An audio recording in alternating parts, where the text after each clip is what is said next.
Hello, class 8 students. Today I am going to teach you about modern lifestyles, which is your chapter 5. Now, your first topic is talking too much from nature. Taking too much from nature. When Neil Armstrong stepped on the moon, he said that is one small step for man, one great leap for mankind. जब Neil Armstrong ने moon पे पहला कदम रखा था तो उन्होंने कहा था कि जब उन्होंने अपना पहला कदम स्मॉल जो उन्होंने एक छोटा कदम रखा तो उनको बहुत मैनकाइंड यानी कि बहुत बड़ी छलांग थी उनकी वो in fact that giant leap had begun hundreds of years ago यानी कि इस तरीके की बड़ी छलांग बहुत पहले ही हम मार चुके हैं कि कैसे मार चुके हैं humans have been using their intelligence and skill since the start of civilizations to make things work for them and to make life more comfortable than ever. Human beings ने क्या किया है अपनी इंटेलिजेंस और स्किल्स को use किया है and start of civilization start करा उन्होंने स्टार्टिंग में अपना दिमाग यूज़ करके स्किल्स यूज़ करके to make things work for them ताकि उनके लिए जो चीज़ें हैं वो काम करने लगे and to make life more comfortable than ever. तो क्या हुआ है to make things work for them ताकि उनके लिए वो जो चीज़ें यानी सिविलाइजेशन से उनको कंफर्टेबल लाइफ मिल सके जैसे पहले हुआ करती थी उससे ज़्यादा कंफर्टेबल उनको चीज़ें मिलने लगे तो अपनी इंटेलिजेंस को स्किल्स को यूज़ करके सिविलाइजेशंस में और बहुत ज़्यादा अपडेट करने लगे खुद को. The first humans were hunter gatherers then they learn to grow crops. जब ह्यूमंस एक साथ इकट्ठे होने लगे हंटर करने लगे तो उनको ये सीखने लगे कि क्रॉप्स कैसे ग्रो करती हैं. The first wheat crop were ground between two stones for flours gradually. People learn to use metals like iron and copper और टू माइन कोल. अब क्या हुआ व्हेन द फर्स्ट वीट यानी कि पहला वीट क्रॉप जब ग्रो हुआ वर ground between two stones और फ्लोर कि जब टू स्टोन्स और फ्लोर के बीच में जब वो वीट क्रॉप हुआ ग्रेजुअली तो पीपल ने क्या किया ये लर्न टू यूज़ मेटल्स. तो वो मेटल्स का यूज़ करना सीखने लगे आयरन यूज़ करने लगे कॉपर यूज़ आने लगा उनको कि किस तरीके से यूज़ करते किस तरह से बनते हैं. Around the 14th century the renaissance और rebirth of knowledge specially of science swift through Europe. The iron industry improved when people learned to use coke in place of charcoal. By the 1780s, inventors like James Watt had made it possible to use steam in engines and to do heavy work. अब क्या हुआ जब James Watt और ये 15th century में मतलब धीरे धीरे जो ये फेमस पर्सनस है ये इन्वेंट करने लगे चीज़ों को इंजन्स जैसे इन्होंने इंजन स्टीम इंजन इन्वेंट किया टू डू हैवी वर्क ताकि वो हैवी वर्क कर सकें. Some of the new machines were invented and introduced into textiles and cloth making. अब फिर कुछ मशीन्स ऐसे बनने लगी जो टेक्सटाइल्स और क्लॉथ मेकिंग में यूज़ में आने लगी वो इंट्रोड्यूस किया गया वो मशीन्स क्रिएट की गई. Scientist learn to produce more chemicals faster. फिर साइंटिस्ट ने बहुत सारे केमिकल्स को प्रोड्यूस किया ताकि वो फास्ट वर्क करें. All this led to huge amount of pollutions. अब क्या हुआ ये बना तो दिए हमारी सेटिस्फेक्शन के लिए हमारे कन्वीनियंट के लिए ताकि हमें बहुत ईजी लाइफ मिल सके लेकिन उससे क्या हुआ बहुत ज़्यादा पॉल्यूशन बढ़ने लगा. Transport improved and people began travelling faster and further. अब क्या हुआ ट्रांसपोर्ट होने लगे ट्रांसपोर्ट से पीपल ट्रेवल करने लगे उससे भी पॉल्यूशन बहुत ज़्यादा होता है. The cotton grown in India was taken to British factories to be made into clothes. अब क्या होता है कॉटन जो हमारी इंडिया में कॉटन मिलता है ग्रो होता है was taken to British factory. उनको ब्रिटिश फैक्ट्री में लेके जाते हैं एंड मेड इन क्लॉथ और उससे क्या बनता है क्लॉथ्स बनाए जाते हैं. Pollution that is adding something harmful to the environment is really not new. अब जब पोल्यूशन जैसे टाइम टू टाइम हमारा पोल्यूशन बढ़ता जा रहा है, वो हार्मफुल हमारे इन्वायरमेंट को हार्म कर रहा है।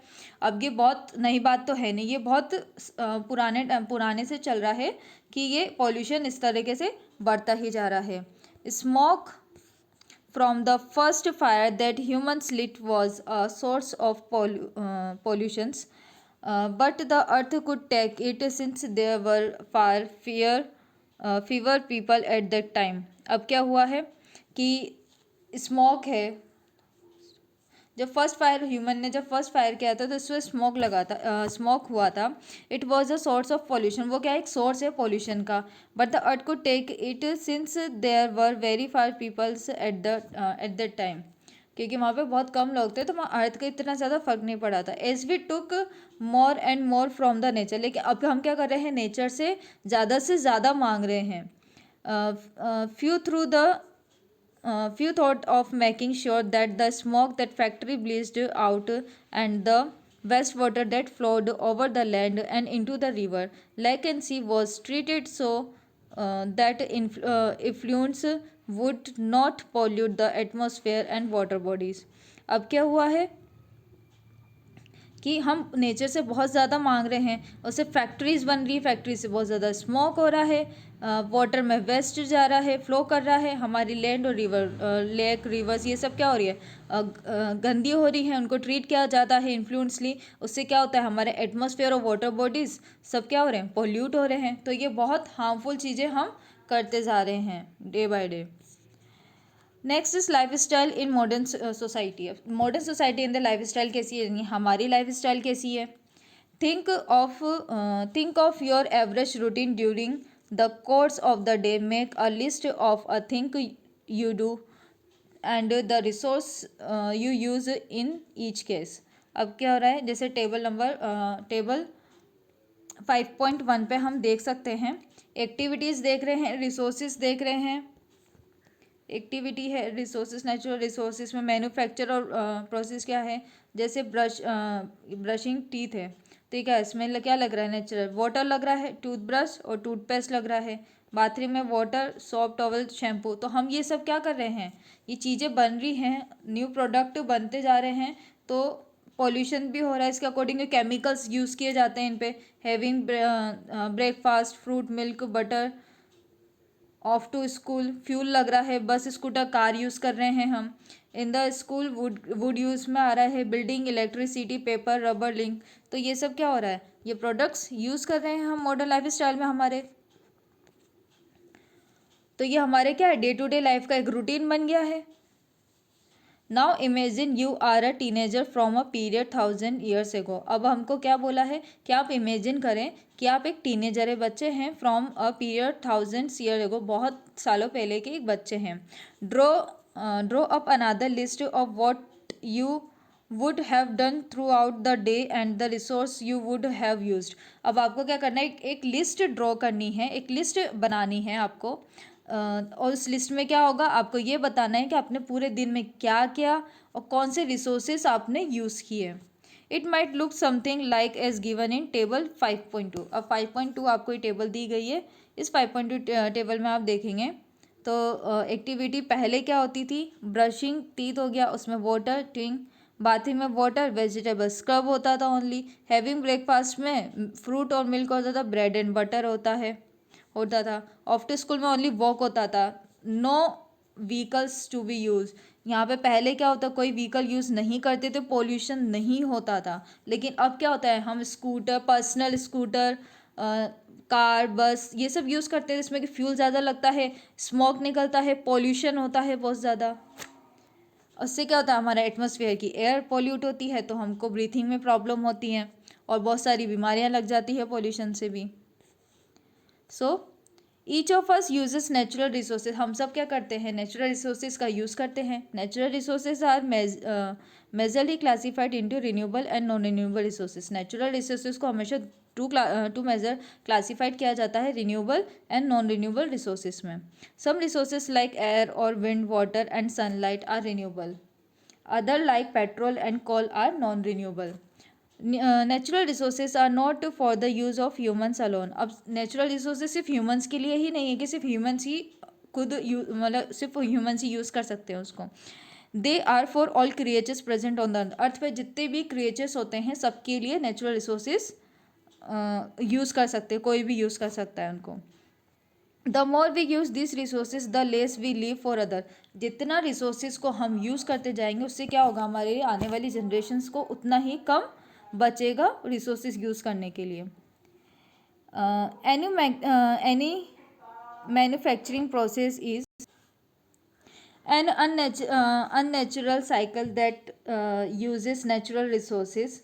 We know that mining and most of the manufacturing industries cause pollution. हमको क्या पता है कि माइनिंग से और हमारी जो इंडस्ट्री है, जो मैन्युफैक्चरिंग इंडस्ट्रीज होती है, उनसे बहुत ज़्यादा पॉल्यूशन होता है। But did you know that even something as simple as the bread we eat can affect the environment and the health of others. But क्या आपको ये पता है कि जो सिंपल से सिंपल हम ब्रेड खाते हैं वो हमारे इन्वायरमेंट को भी अफेक्ट करता है, हमारी हेल्थ को भी अफेक्ट करता है। कैसे करता है? Every bite that we eat, हर एक ऐसी बाइट जो हम खाते हैं, इन एशियन टाइम्स यानी पुराने टाइमिंग पर, the wheat was ground in a Mylar in a wind mill और अ water mill.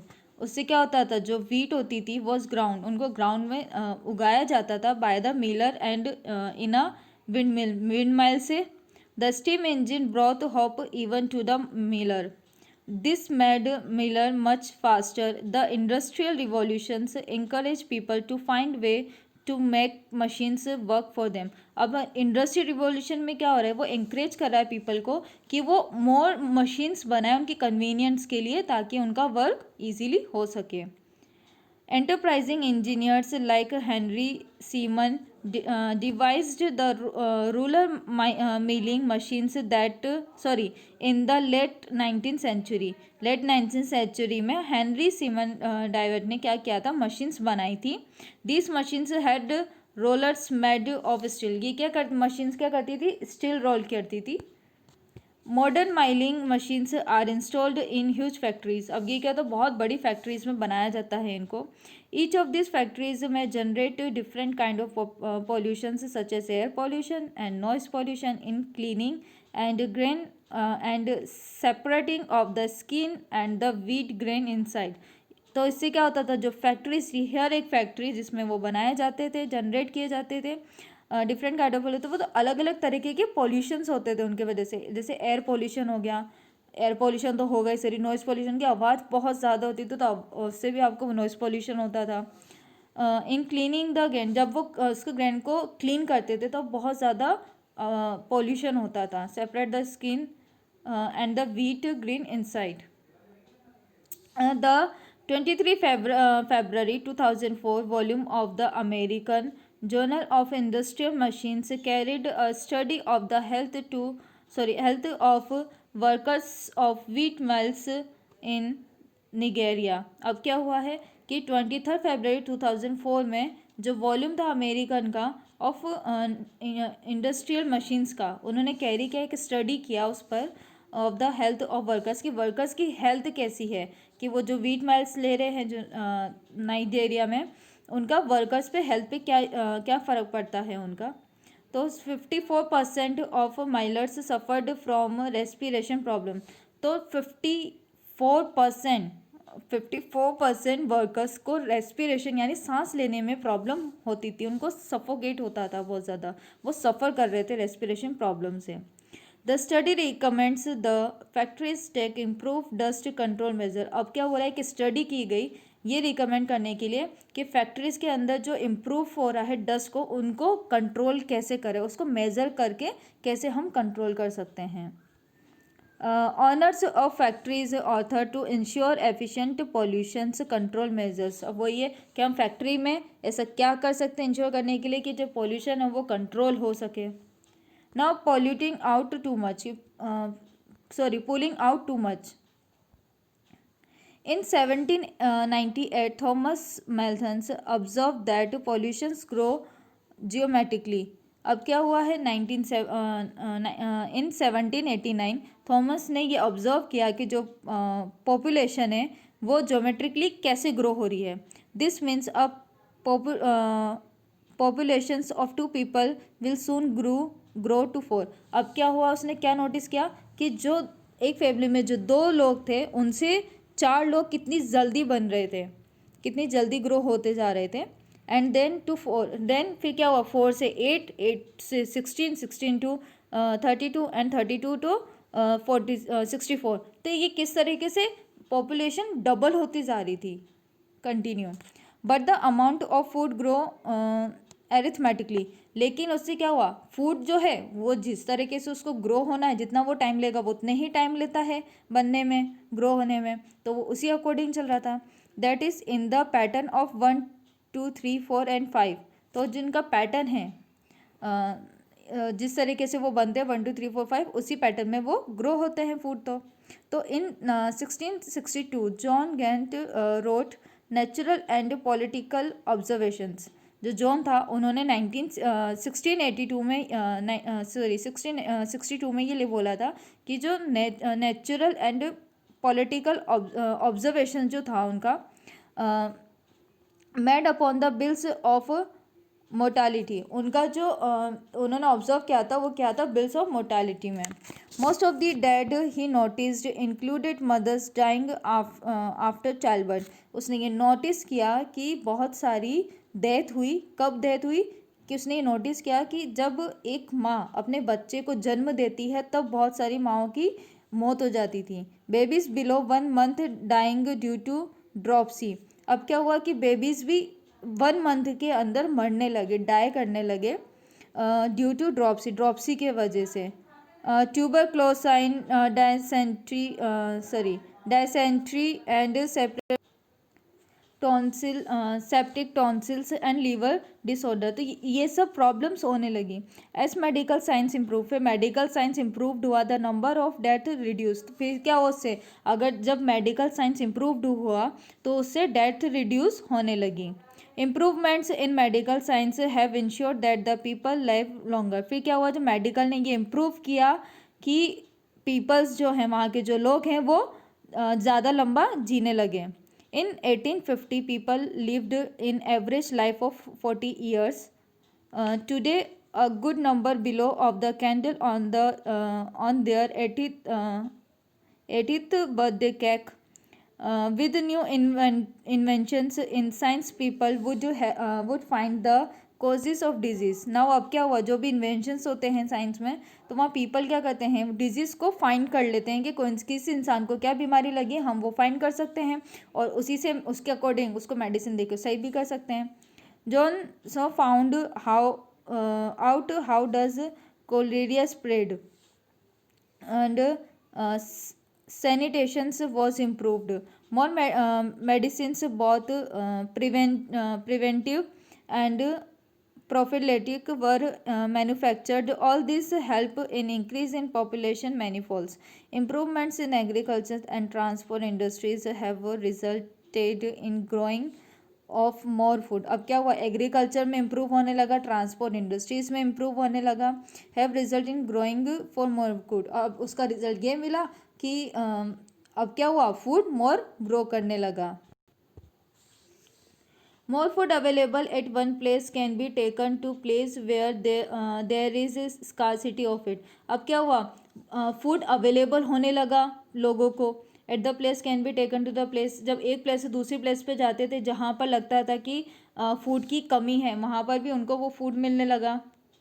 This has reduce the number of that occurring due to famine and malnutritions in several parts of the world. इससे क्या लोगों की death reduce होने लगी। In the 18th century, England witnessed famines. In the 19th century, there was one famine. Those who lived in 18th century in England never saw a famine. फिर धीरे धीरे जो फेमाइन की प्रॉब्लम होने लगी थी वो धीरे धीरे कम होते होते इंग्लैंड में ख़त्म हो चुकी थी, वो कभी नहीं आई। फिर ओवर यूटिलाइजेशन ऑफ रिसोर्सेज। अब ओवर यूटिलाइजेशन की, हम रिसोर्सेज का कितना ज़्यादा ओवर यूटिलाइज कर रहे हैं, उनका यूज़ कर रहे हैं। More people need more food, more people need more food, homes, clothes and medicines. That means there is more and more depletions of the nature resources. So अब क्या हुआ है, ओवर यूटिलाइजेशन रिसोर्सेज का people किस तरीके से food, home, clothes, medicine का बहुत ज़्यादा यूज़ कर रहे हैं, लगे हैं।